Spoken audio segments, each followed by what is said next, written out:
امیر معاویہ رضی اللہ تعالیٰ عنہ پر تو اعتراض ہی یہ ہے،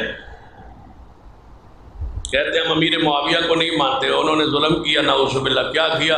اپنے بیٹے کو حاکم بنا دیا، خلیفہ بنا دیا۔ انہوں نے اپنے بیٹے کو کیوں بنایا؟ ہم ناراض۔ غلام مشید ہنستے تھے، جس نے باپ نے بیٹے کو بنایا اس پر ہنستے ہو، لڑتے ہو، جھگڑتے ہو، اور تمہاری تو ساری امامت ہی باپ کے بعد بیٹے سے چل رہی ہے۔ پہلا امام تمہارا علی ہے رضی اللہ، علی کے بعد ان کا بیٹا حسن ہے، پھر ان کا بھائی حسین ہے، حسین کے بعد ان کا بیٹا زین العابدین ہے، زین العابدین کے بعد بیٹا ان کا امام باقر ہے، پھر ان کے بعد امام تمہارا جعفر صادق ہے، پھر آگے چلتے جائے۔ جب امام مہدی امام حسن عصری کا بیٹا ہی نہیں ہوا تو تم نے کہا کہ وہ 12 ہونے تھے لیکن وہ بیٹا نہیں ہوا، 11 ہو گیا، اب کیا کرے؟ کہا وہ ہوا تھا لیکن وہ غائب ہو گیا۔ پورا مذہب باپ کے بعد بیٹا، باپ کے بعد بیٹا، باپ کے بعد بیٹا۔ یہاں تو صرف ایک بنا ہے تو لڑائی۔ وہ تمہارے گھر میں ہے تو ٹھیک ہے، ہمارے گھر میں ہے تو جرم و قصور ہے۔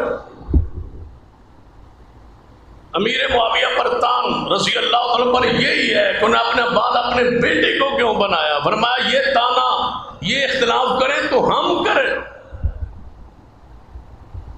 یہ کوئی اصول ہے، کوئی ضابطہ ہے؟ کیا اللہ نے ابراہیم کے بعد ان کے بیٹے کو نبی نہیں بنایا؟ اسحاق کو اسماعیل، کیا ان کے بعد ان کے بیٹے یعقوب کو نبی نہیں بنایا؟ یعقوب کے بعد ان کے بیٹے یوسف کو نبی نہیں بنایا؟ داؤد علیہ السلام کے بیٹے سلیمان کو نبی نہیں بنایا؟ یہ کوئی اصول ہے، کوئی ضابطہ ہی نہیں۔ اگر اعتراض کریں زیادہ سے زیادہ تو ہم کریں، وہ گروہ کیوں کرے جس گروہ کا ساری امامت ہی باپ کے بعد بیٹے پر ہے؟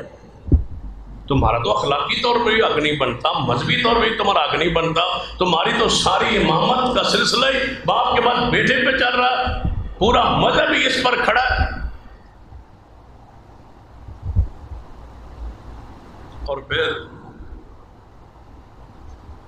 جو سارے اعتراضات کرتے تھے نا، وہ ایک عالم نے بڑے پیارے انداز میں ان کا رد کیا اور فرمایا تسی آندے سو بحضور تو بعد ان کے رشتہ دار کو ان کے بیٹے کو بننا ہے، تو پھر تمہارا تو روحانی امام اب امام خمینی ہے، وہ فوت ہوا ہے تو اس کا بیٹا موجود ہے، لیکن اس کے شاگرد کو کیوں بنایا گیا؟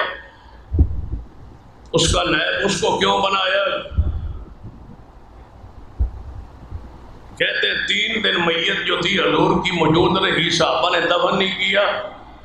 اس عالم نے کہا خمینی کی میت 3 دن پڑی رہی، تم نے دفن کیوں نہیں کیا؟ حضور علیہ السلام ابھی دنیا میں موجود تھے، یعنی وفات کے بعد دفن نہیں ہوئے تو پہلے صدیق کو کیوں بنا دیا گیا؟ جلدی کیوں کی گئی؟ اس میں کوئی سازش ہے؟ نہ اس میں۔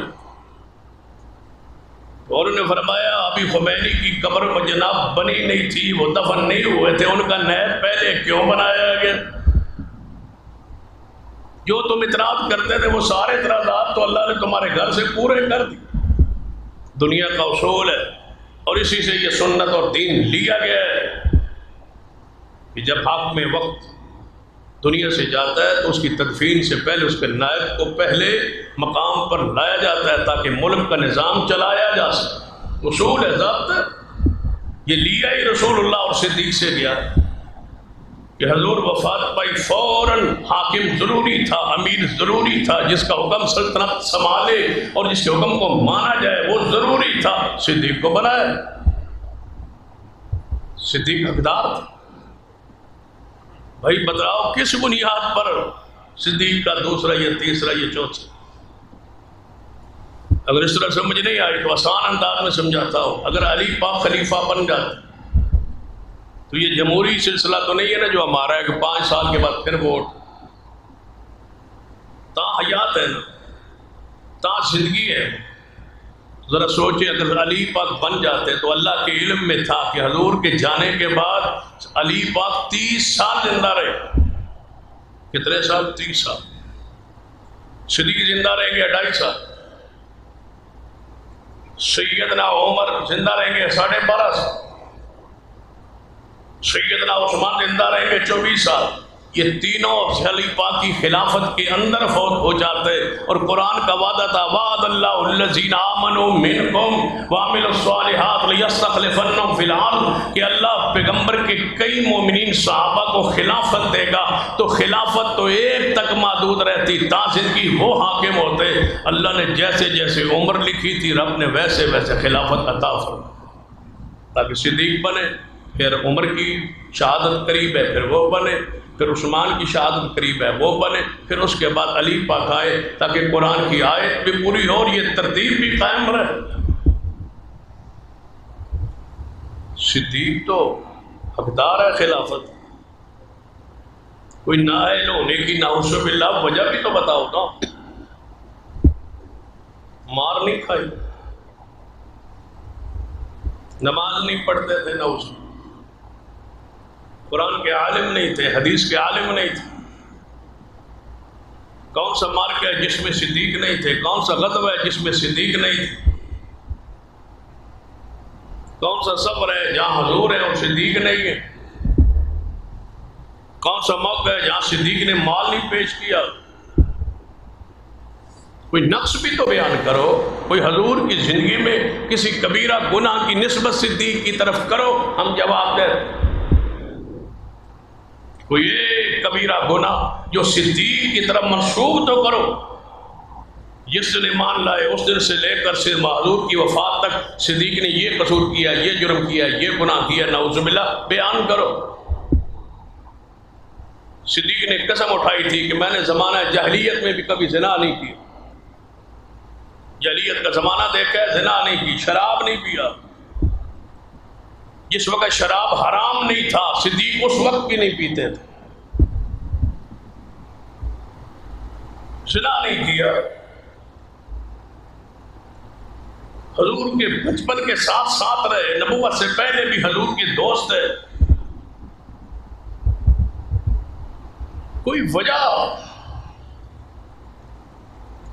اور اگر یہ وجہ سمجھنا ہے تو پھر دوسری وجہ پہ غور کر لو. جب حضور بیمار تھے تو 1.5 لاکھ صحابہ کرام موجود تھے. صدیق کا نام کیوں لیا مصلی پاک کے؟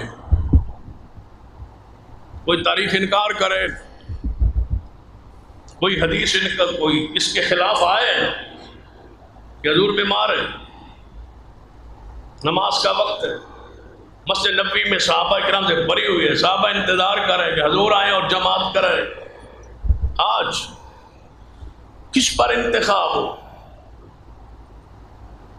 سیدنا علی موجود ہے، حسنین کریمین موجود ہے، وہ اصحاب رسول جن کو تم مانتے ہو وہ سارے موجود ہیں. آج نظر انتخاب، نظر نبوت اور زبان نبوت سے صدیق کا نام کیوں آیا ہے اس کی وجہ پر فقہ جعفری اور فقہ حنفی اور آل و سنہ آل حدیث سارے متفق ہے امامت وہ کرائے جس پاس قرآن اور حدیث کا علم سب سے زیادہ ہو. اس پر ہم سارے متفق ہیں، سارے فقہی کتابیں متفق ہیں کہ امام وہ ہو، خطیب وہ ہو، امام وہ ہو جو اس وقت وہاں جو موجود ہے ان میں سے جس کے پاس قرآن اور حدیث کا علم سب سے زیادہ ہو. جماعت وہ کروائے. اللہ اسے درجہ دیتا ہے، مصلی پہ اس کو لاتا ہے. تو آج حضور نے یہ بیان کیا تھا نا کہ امامت لائق وہ ہے جسے قرآن کا علم زیادہ ہو. آج حضور خود بیمار ہے، مصلی پہ امام کا انتخاب کرنا ہے. حضور کے سامنے وہ حدیث اپنی بیان کی ہوئی ہے، وہ اصولی حدیث حضور بیان فرما چکے ہیں، بتلا چکے ہیں. امام وہ ہو جس کے پاس قرآن حدیث کا علم زیادہ ہو. آج حضور علیہ السلام کو ہو، صحابہ کہتے ہیں یا رسول اللہ جماعت کون کروائے؟ پھر آج حضور اسے ہی منتخب کریں گے نا جس کے پاس علم زیادہ ہوگا. حضور نے کیا فرمایا؟ مرو ابا بکر، مرو ابا بکر فلیصلی بالناس، ابو بکر کو کہو وہ جماعت کروائے. اور جب آپ نے صدیق کو حکم دے دیا، صدیق مصلی پہ چڑھ گئے، جماعت شروع ہو گئی. حضور کو اللہ نے افاقہ دیا. پہلے 3 بار حضور نے کوشش کی تھی، افاقہ نہیں ہو، ہوں آرام آ گیا. دونوں اچانک آنکھ مبارک کھولی، دیکھا ایک طرف سیدنا عباس کھڑے تھے اور دوسری طرف سیدنا علی کھڑے تھے حضور کی بیماری کے لیے مسجد نبوی میں اندر صدیق جماعت کروا رہے۔ دیکھو اللہ دی حکمت، جتنا بھی اور کرو گے نا تو ایک عجیب بات سمجھ آئے گی۔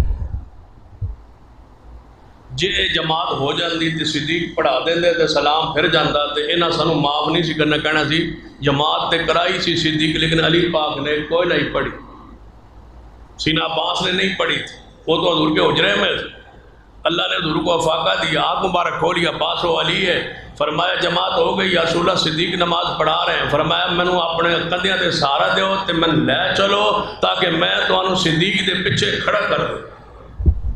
حضور کو لے آئے، حضور علیہ السلام دے ایک ہاتھ عباس کے کندھے پر ہے، دوسرا علی پاک کے کندھے پر ہے۔ امی عائشہ فرماتی ہے میں پیچھے سے دیکھ رہی تھی، حضور کے پیران دی لکیر بنتی جا رہی تھی، اتنی کمزوری تھی کہ حضور پاؤں مبارک زمین پہ نہیں رکھ سکتے تھے لیکن جا رہے تھے تاکہ ابو بکر کے پیچھے علی اور سیدنا عباس کو کھڑا کر۔